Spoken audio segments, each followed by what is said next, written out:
Salut la team, j'espère que vous allez bien. Moi ça va super bien, je suis content d'être de retour. Après cette longue période d'absence, on recommence avec les affaires. Parlant du football camerounais, il y a tellement de sujets que je ne sais pas où commencer. Mais une chose est sûre, on va commencer quelque part. Le championnat camerounais de première division s'est achevé ce week-end.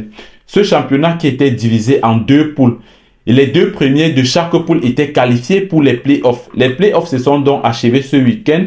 Coton Sport a été sacré pour la 18e fois champion du Cameroun en battant tous ses adversaires. Les playoffs, c'était ce petit mini tournoi entre Coton Sport de Garoua, Bamoutos de Bouddha, Gazelle et Canon de Yaoundé. Après ce mini championnat, Coton Sport a été sacré champion du Cameroun pour la 18e fois.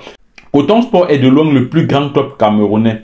Pour ceux qui ont vu les playoffs, lorsqu'on se base seulement sur ces playoffs-là, il faut dire que le niveau du championnat camerounais est élevé. Mais juste que les playoffs n'étaient pas à l'image du championnat camerounais. Pour ceux qui ont vu certains matchs durant la saison, le championnat camerounais en lui-même était plus bas que ces playoffs que vous avez vus. Sinon, les playoffs quand même, les playoffs ont répondu aux attentes. C'était vraiment des matchs, il y avait de l'intensité dans presque tous les matchs. C'était des costauds matchs. C'était à l'image de certains championnats européens parce qu'il y avait vraiment de l'intensité, il y avait de l'envie et il y avait du beau football.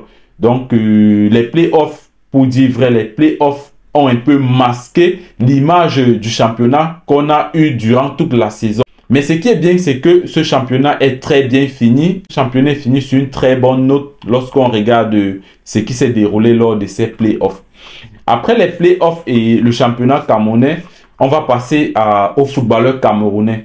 Nos équipes nationales à tous les niveaux nous ont déçus, mais individuellement, les footballeurs camerounais sont montés d'un cran. Individuellement, les footballeurs camerounais se sont imposés ou du moins s'imposent dans les plus grands clubs européens. Je vais commencer par Franck Zambo Anguissa qui a été sacré champion d'Italie il y a je crois 2 semaines. Franck Zambo Anguissa a fait une saison très remarquable avec 4 buts déjà et 8 passes décisives. Hier encore, Franck Zambo Anguissa a sorti un match XXL contre l'Inter de Milan de André Onana. Franck Zambo Anguissa, c'est celui-là qui a crucifié André Onana en marquant un but et en faisant une passe décisive dans la lourde défaite de l'Inter de Milan.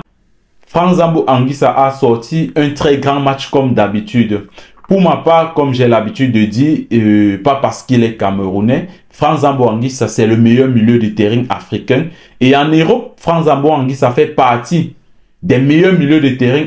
Après Franck Zambo Anguissa, on va parler d'André Onana. André Onana qui va jouer une finale de Champions League. Si je ne me trompe pas, je crois que c'est le deuxième gardien africain à jouer une finale de Champions League après Mendy avec Chelsea.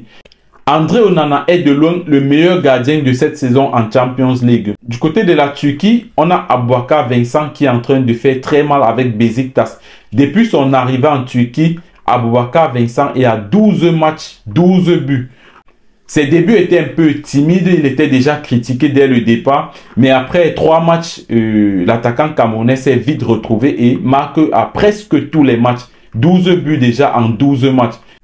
Après seulement une demi-saison jouée, Aboubakar Vincent se classe dans le top 10 des meilleurs buteurs du championnat turc.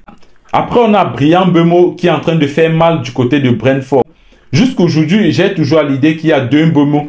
Parce que le Mbeumo qu'on voit chaque week-end du côté de Brentford, ce n'est pas le même Mbeumo qui vient porter le vert rouge.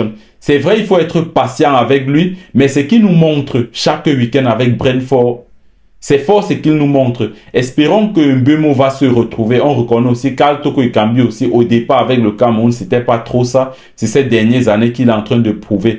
Et j'espère que Mbeumo est aussi dans cette même lancée. Parce que jusqu'à présent, Mbeumo n'a pas encore montré ce qu'on attend de lui. En première ligue, Mbeumo est à 9 buts, 7 passes décisives. Ce week-end, il a porté Brentford en faisant 2 buts et une passe décisive contre Tottenham. Mbeumo était l'homme du match. Bryan Mbeumo a pratiquement porté Brentford ce week-end.